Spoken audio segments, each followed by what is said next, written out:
Hello everybody, good morning, afternoon, evening, or whatever you're doing. It's a pleasure to be here hosting this live stream for you. My name is Sonam Wangchuk. I am a grade 11 student from the country of Bhutan. And I'm very excited today to share with all of you about something called the wonders of storytelling. Alright? So today's workshop is on storytelling. So when you hear the word storytelling, we have the word story and then the word telling. So let's divide them and discuss what each of them mean. The first word, story. So what is a story? A story, by the Oxford definition, is basically an account of any real or fictional event that happened in the world.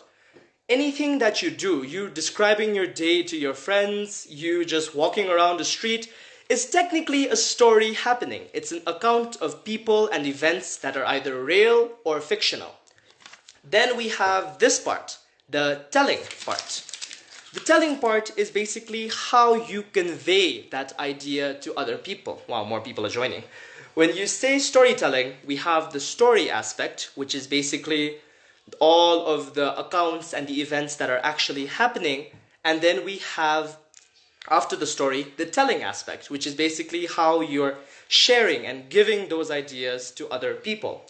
So before we begin this whole little discussion on why storytelling is important, the types of stories, the types of storytelling, and why this whole thing matters to begin with, I'd like to show you all a quick video. It's 15 seconds long. And after this video, I'll explain exactly the context for this, and we'll discuss storytelling from this angle. Alright, ready? Here we go. Okay, last time. This is drugs. This is your brain on drugs. Any questions? So, what you just saw right now is so basically in the 1990s, the 1980s, there was this big anti-drug movement that was happening in America. And there was this organization called the Partnership for a Drug-Free America, the PDFA, and they had made that short 15-second long video. Now the whole point of that video, I'm sure it was clear to everyone, is basically that the drugs you take are frying your brain. It's completely making you dumb. It's spoiling your brain. And for a 15-second long video, it definitely tells a story very clearly. It's very obvious what it's trying to tell us. And that's the benefit of good storytelling. When you hear about the war on drugs, it's almost always a losing battle. People are always just not having that sense of, oh, people are not doing drugs, and yet this commercial over here was very successful in reducing the number of people who were starting to use drugs at the time. This was published in 1987, and you can look it up on YouTube as well. This 15-second long video is very interesting, and it's one of the most iconic commercials of all time. So we've kind of established why storytelling is so important then. If something like a 15-second long video can reduce the drug rates in the United States by almost 12%, then surely we have to learn how to tell good stories so we can impact and help other people. So we've discussed the storytelling aspect from a very philosophical viewpoint, very example-based. Let's move on to the science of storytelling for a bit, because I actually am not a philosopher. I like talking about science. And with that, we have a chemical we need to pay attention to. The chemical of oxytocin. Let me show it again. Oxytocin. Oxytocin is a chemical released by the brain, and oxytocin is basically the chemical that allows you to feel empathy. And when you hear stories, when people are doing storytelling to you, that oxytocin is released by your brain, and then you start empathizing. That's why when you read about stories or watch movies, you start to realize that you're empathizing with the characters. You start to understand what they're doing, what they're feeling, and that's why storytelling is so important.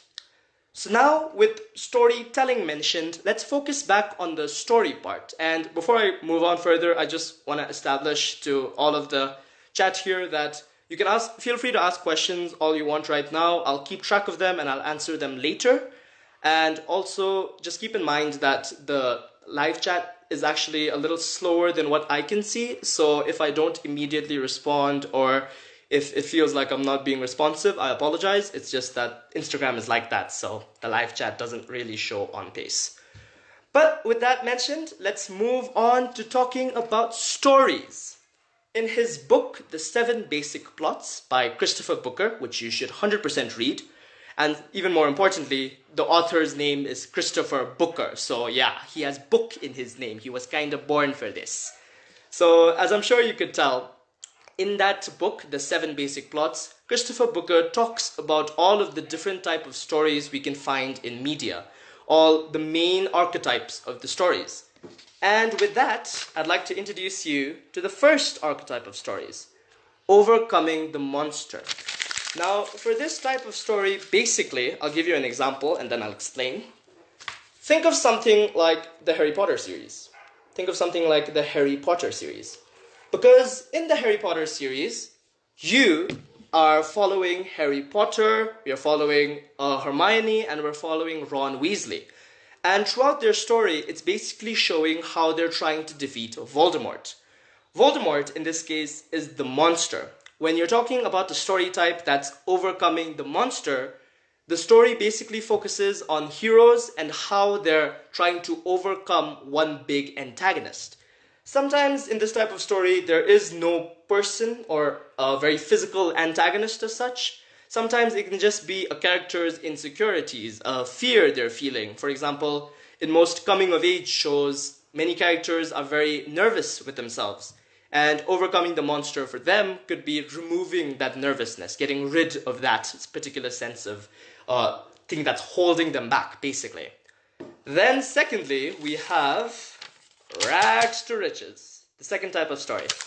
And Rags to Riches, as you might expect, is the story type in which you're basically trying to go take a character from this poor, kind of in the not very powerful background, and turning him into a very powerful, into a very rich person. And for this, a very good example, a very hot example, that's hot, and it's called Aladdin. I'm sure everyone's heard of this, Disney's Aladdin. Is basically a story that revolves around having these we focus on Aladdin basically, who goes from this not too rich, kind of this stealing merchant, and then all of a sudden we're turning him into this rich king by the end of the story. And Rags to Riches focus on that. Sometimes we focus on, in Rags to Riches stories, sometimes the character simply gains money, and sometimes the character basically becomes powerful by the end of the story. Then we have another story type I want to focus on called Voyage and Return. Alright? Voyage and Return is an interesting story type again, because over here basically you're taking a pre-established character who is set in one world, and then you're moving that character to a different world, to a different universe. An amazing example of this is my favorite movie of all time, Spirited Away. Alright? In Spirited Away, the main character, Chihiro, is transported to another bathhouse, to another realm almost, because, excuse me, because in this other world, all of the humanly logic doesn't exist. And all of a sudden, because he has this, she turns and goes to this bathhouse, so to speak, all of a sudden, it's a completely different experience. It's in a different world. And basically, what you want to do is, in a Voyage and Return type of story, firstly, you go to a different world, and the main character, generally, wants to come back. An example of this, very common in media, and because I want to add anime in here somehow, is called Isekai. Isekai is a genre, trivia time. Isekai is a genre of anime, manga, which is basically like Japanese animations and Japanese comic books, that focus on a main character being transported from one land to another. Take something like Sword Art Online, many other examples, and in common media, something that's not anime, we have Alice in Wonderland as a good example of that. Because Alice in Wonderland, we have Alice who's stuck in her land, and then she moves to this other mystical land. I was gonna say the land of Oz, that's a different story. Then she moves on to Wonderland, and then she comes back, which basically shows how one character is transported from one world to another, and then is sent back with all the experiences from the previous world. Then we have the quest. The quest is basically a type of story in which a group of characters go from one place and have to get an object or reach a certain place. Think of something like, what's a good example? Basically any game, any fetch quest kind of game, where you're going from one area to another and you have to do something. There's a quest, basically. A very good example of this is the Star Wars Trilogy, the original one. In Star Wars, although you can technically think of this as overcoming the monster as well, but it's more of a quest type story because the story focuses on Luke, focuses on Leia, and how they're traveling across the galaxy in order to achieve certain quests. Either they need to retrieve something or they need to gain some experience. It's always them moving and going to a certain place and learning something from there.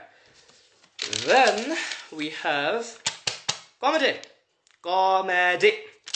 Something that's designed to be entertaining, something that's designed to be amusing, satirical in nature. Comedies often jab and poke fun at society and bully people a lot just to get a good laugh. Most iconic example of this I can find is the show Friends. I completely forgot to invert the image. Is the show Friends. In the story Friends, which is basically a 1990s sitcom, it started in 1994, I believe. In that sitcom, we focus on a group of characters and how their daily life goes. But it always has a sense of being funny, always has a sense of not being too serious. Friends definitely has serious moments, but it's always something that's upbeat, something that's always interesting. Now, because I have no sense of tonal shift, and because I'm going to move to the complete opposite side, tragedy. What's the first thing you think of when you come to tragedy? You think of people crying, you think of people dying, you think of bad things happening. If you're like me and you were forced to study English also, when you think of tragedy, you think of Romeo and Juliet. Now, in a tragedy, basically, a tragedy type of story is a story in which a person, a character specifically, gets knocked down or dies or feels their own demise due to their own flaws. Right now I showed you Romeo and Juliet, and in that story, people have, the main flaw here is basically that, the main flaw from Romeo and Juliet on both sides is basically that they're in love with each other despite not really having the experience or the family background behind it. So there is a flaw here, and the tragedy is that both die. Another main flaw is that the main character of Romeo and Juliet, Romeo, is stupid. He's very stupid. Don't at me, but Romeo did not wait at all to confirm if Juliet or anyone was dead for that matter. He immediately decided to kill himself. So that's his flaw, and as such, the tragic event that happened was he died. That was expected. So that's what happened in that one. Yeah, he dead. In the chat we have someone saying he dead. Yep, he dead. He's very dead. In tragedies, normally, in comedies we have very happy kind of endings, but in tragedies we don't really have very happy kind of stuff. We have very sad, very more somber kind of endings. Endings where everyone isn't really happy at the end. There's always something that's wrong. Alright, final story type is called Rebirth. Now, as the story type suggests, in a rebirth kind of story, the main character goes through a transformation and changes to a completely different person. Not exactly completely different as such, but also basically that the character changes his views or his opinions on the world. I'll give you a good example of this, and you can spam the chat with other great examples of Rebirth, but I'll actually show you my favorite example of this movie, featuring a very, very attractive green person. That's right. I'm talking about Shrek. Yeah. I'm gonna get hate in the comments for calling Shrek attractive, but Shrek's very attractive, okay? Shrek. So, in Shrek, we have the main character. No awards for guessing what his name is. But all of a sudden, Shrek as a character undergoes a lot of transformations. In Shrek, we have the main character suddenly learn to embrace himself. We see him learn to embrace the people around him. Because otherwise, Shrek was a very grumpy man. He kept telling people to get off his swamp. Someone said Shrek's my type. Okay, cool. Shrek is my type because he goes from someone who's very, he's very thick, he's very dense. Like, he doesn't want to interact or have fun with others. He wants to be by himself. And then later in the story, he undergoes a rebirth. He realizes that he can be loved and his appearance doesn't affect who he is inside. And that's the beauty of something like Shrek. So, we've gone over all the types of stories, the 7 types of stories. We'll do a refresher later if you need, and you can keep typing in questions. I am noting them down. So now we have the 5 types of stories established. Now let's talk about the 7 types of stories established. Now let's talk about the 5 types of storytelling. And over here, I'm gonna go to a bit of a history lesson, all right? So we'll go over all of the types of storytelling in the order that they were created in the world. So, first one, visual storytelling. Visual storytelling is the type of storytelling in which stories are told through pictures, through animations, basically. If we have think about cave paintings, for example, stuff that were 64,000 years ago. That is an amazing example of visual storytelling because we're looking at an image and then we're learning about what the events had transpired there, what people were there. Visual storytelling is still very common today as well. We have animations, we have movies, and we have all sorts of other mediums that revolve around visual storytelling. Then we have the next type of story that came after it, called written storytelling. Now, written storytelling is written storytelling is basically what I wrote here, which is basically a written form of language, something that involves you writing down words or symbols. Now, as a bit of trivia, the first human name to have ever been written down, the first human name to have ever been known in the history of the world, was actually called Kushim. Kushim is the first known human name. So now Kushim was this person who existed about 3,000 years ago, and no one knows anything else about him or her, except that that person has the luxury of being the first human name ever to be written. So written storytelling is basically storytelling that involves words, symbols. It is also the most common, I think, type of storytelling, because when you think of a novel, when you think of a book, when you think of a comic, despite having other elements as well, those mediums are primarily written.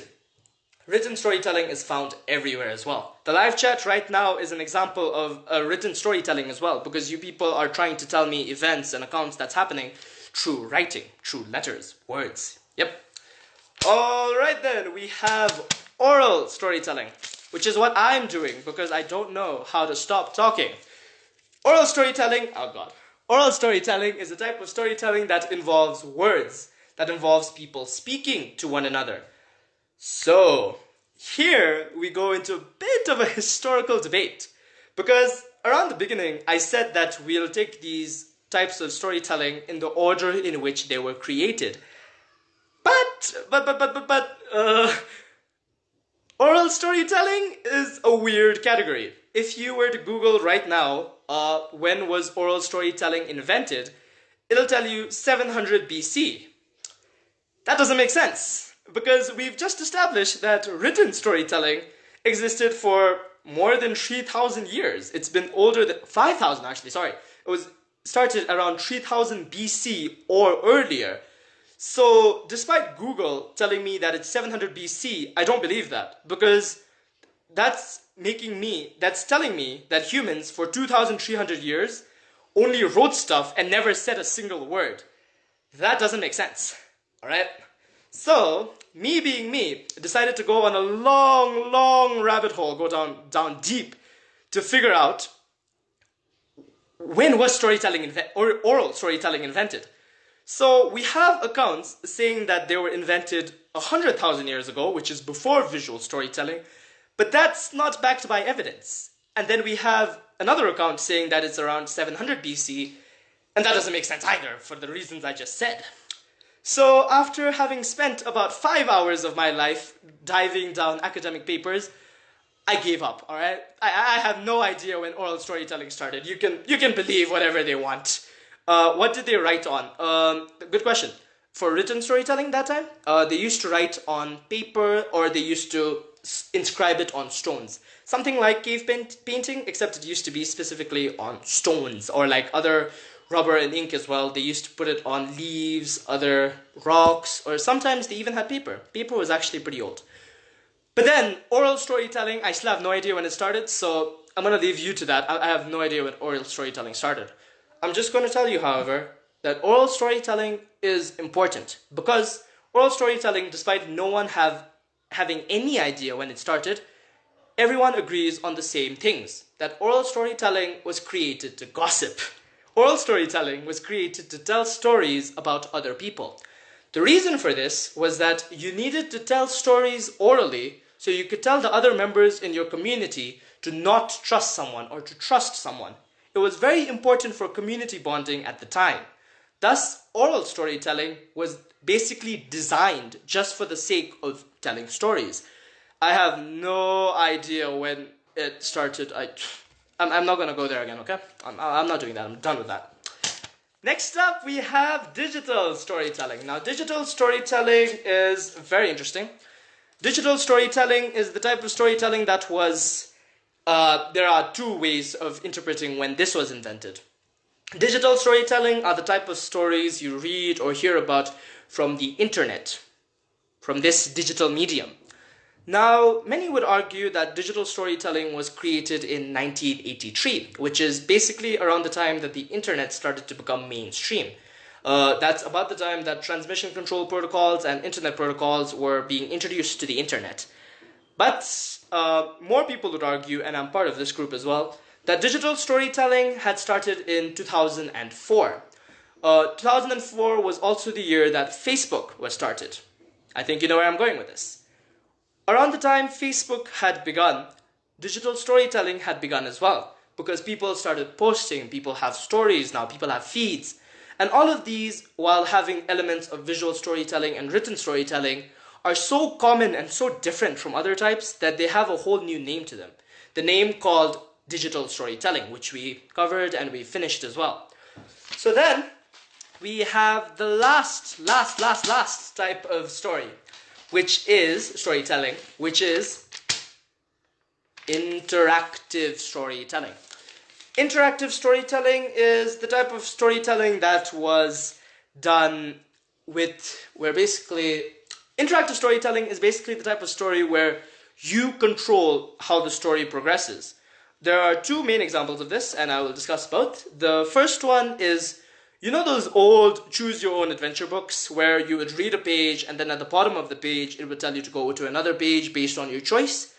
That's an example of an interactive story, because you, the viewer or the audience or the reader, is consciously choosing what to do with that story. You're constantly choosing which direction the story heads to. You're in charge of whether or not the story moves forward. And then there's another type of storytelling which is interesting, again, and that one is called a video game. A video game is the best type of interactive storytelling because you are the protagonist. You are the main player. And your input directly affects whether or not the story progresses and how the story progresses as well. The first video game you might think was 1972's Pong, in which case I tell you you're wrong. I also had made the mistake of thinking it was Pong, but after 6 hours learning when oral storytelling started, I decided to figure out when the first video game was invented as well. The answer is 1947, and as a bit of trivia, not really important for anything, the first video game ever was called the Cathode Ray Tube Amusement Device. I am not going to explain what it does. I'm not going to do that. Alright, so we have the 7 main types of stories, and we've also talked about the 5 types of storytelling. So we have all of that established, and now I think before we move on to the next segment, where I'll be discussing about storytelling, what to do and what not to do, so you can make better stories and tell better stories yourself, I think we'll take some time to answer some questions that are on the chat. So please spam it on the questions. Sonam, when you... Okay, so there are a few questions and stuff that is happening, so please ask any questions. I am willing to answer them. If I am ready, I should be able to answer that. If not, you guys can think about your questions later. I'll be asking a few. I'll give more time to answer them later. We can move on if you'd like. But I think I'll wait about a minute or so just to see if any of the questions come, because as I've said, the chat is kind of slow. Yeah. It's very unfortunate. I would have loved to answer immediately, but eh. I also know there are a few students and teachers on the call, so if you have any questions regarding storytelling, I'll try my best to answer them. Alright, I'll give it about a minute, and if not, I think we'll move on. Alright, about a minute. If any video games also fell into storytelling. It does. I want to clarify something here. When you think of a video game, you can think of something like Dark Souls, something like Bioshock. So many of those video games tell like a linear story. There's a story that's already there, and that's technically a written story.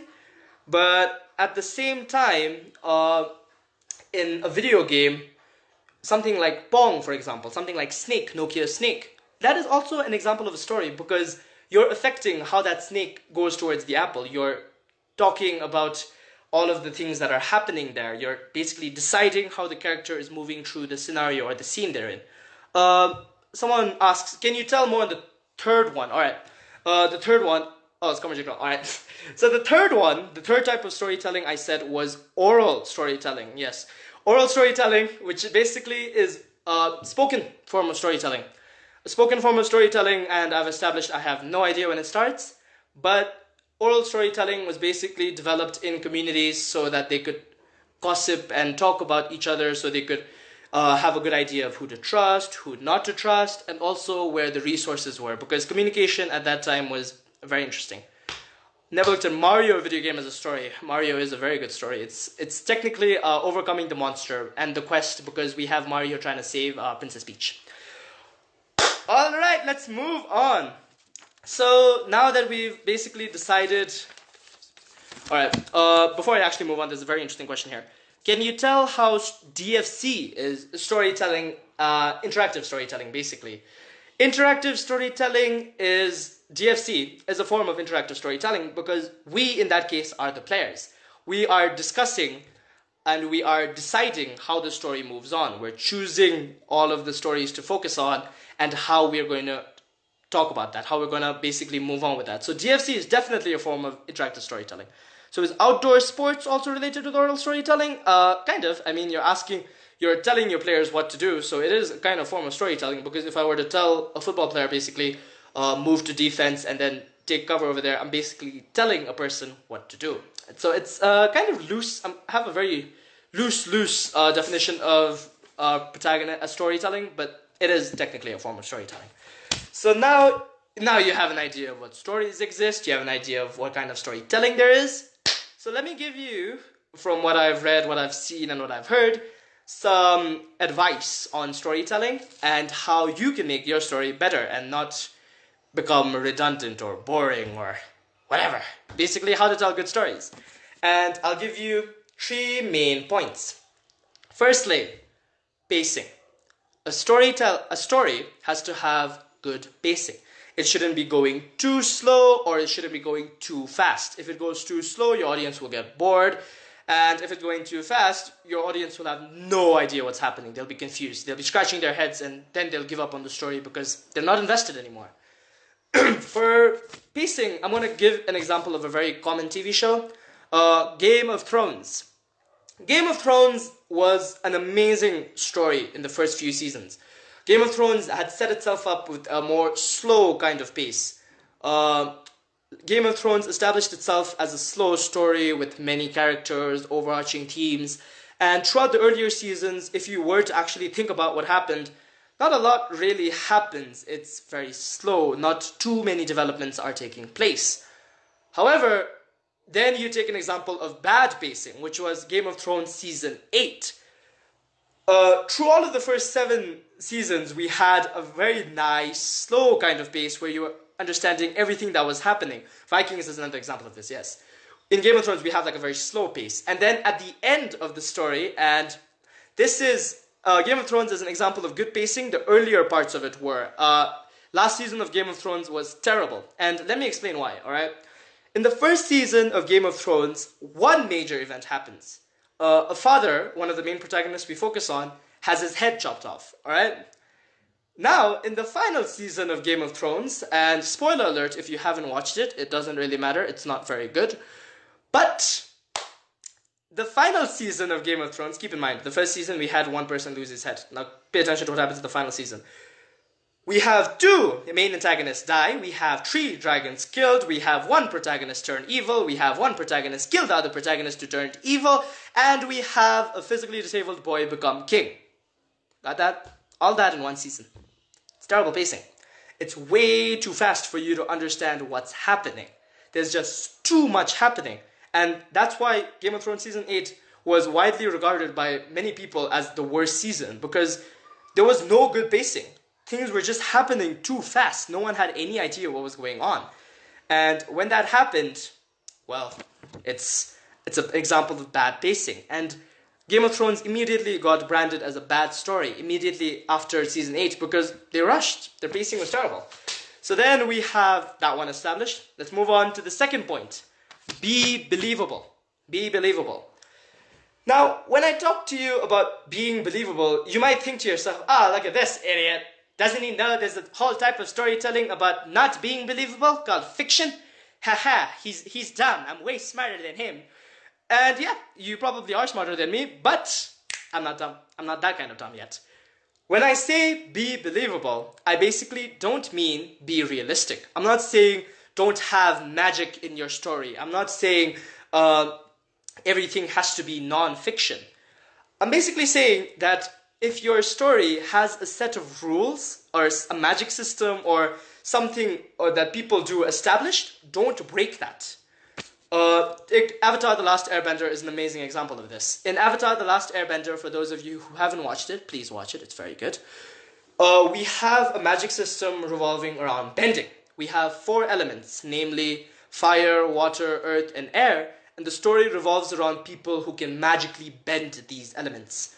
And one of the main reasons that Avatar: The Last Airbender is so successful and so widely regarded as a wonderful story is, aside from having great characters and all of the things you'd expect in a good story, it also has a very good sense of believability. The world feels very realistic.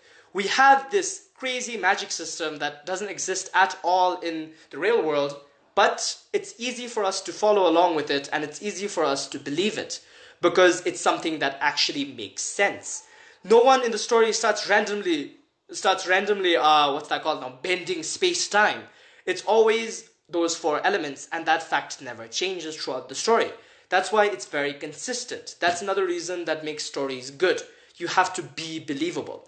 If you have this character who's always happy, always responding to everything in non-violence, and then maybe there's a scene where a child accidentally steals his ice cream. If that character slaps the child, that's not believable. That's completely unbelievable because it's breaking all the rules that you've established in the story.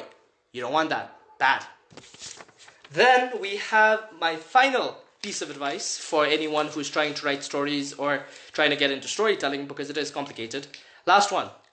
Characters. Characters need to be likable. I don't want to root after Mick Nobody who has no flaws or is just not a good character. just has no personality. That's not someone I want to root for. That's not someone I want to actively help in the story.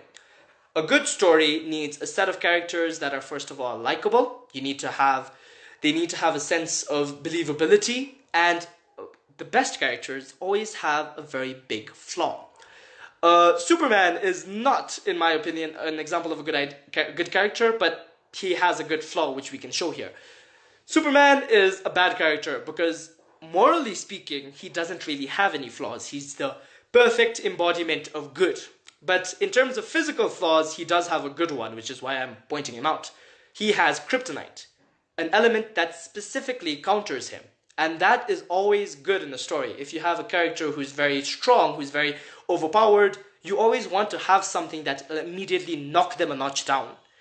Because think of other great characters. All great characters, even despite having a sense of morality that's good, despite us wanting to root for them, they always have stuff that's very flawed. They have something that's inherently wrong, something that you can't support. And that's what always makes a good character.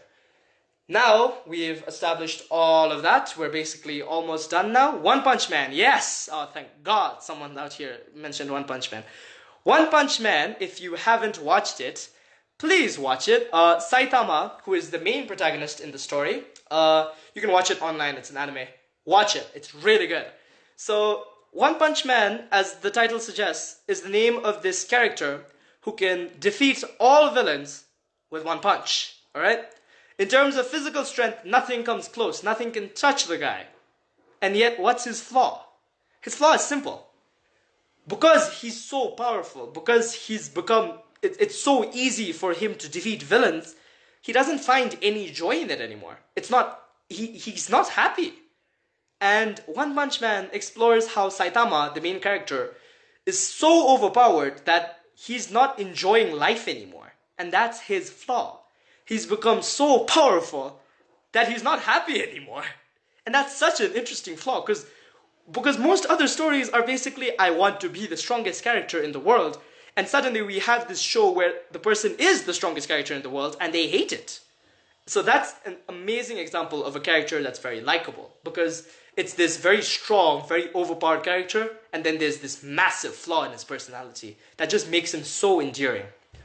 Alright, so we're basically done here. I think we're right before we finish the conclusion and some interesting mystery facts.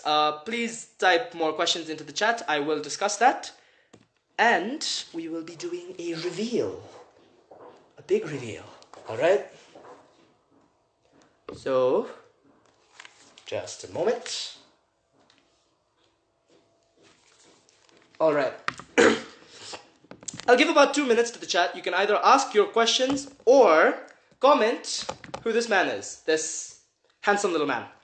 You can comment your questions in the chat, or you can try and answer this one. It's a mystery guy. So I'm not going to give his name yet. I'll tell you all his story later. But I want everyone in the chat to either ask me questions or try and guess who this man is. He's very important. Although, surprisingly, very few people know him. So, feel free. Who is this man? Who is this man? I'm gonna give the chat about 2 minutes. You can ask your questions, or you can read this as well. Yeah. Have I written any stories myself? Yeah, a few blog posts here and there, and I'm currently working on a video game, which has a nice story, I think. So, what's my favorite story? My favorite story, there are a lot of favorite stories. I think I'll delve into that in a second. My favorite story is probably the one with this man, though.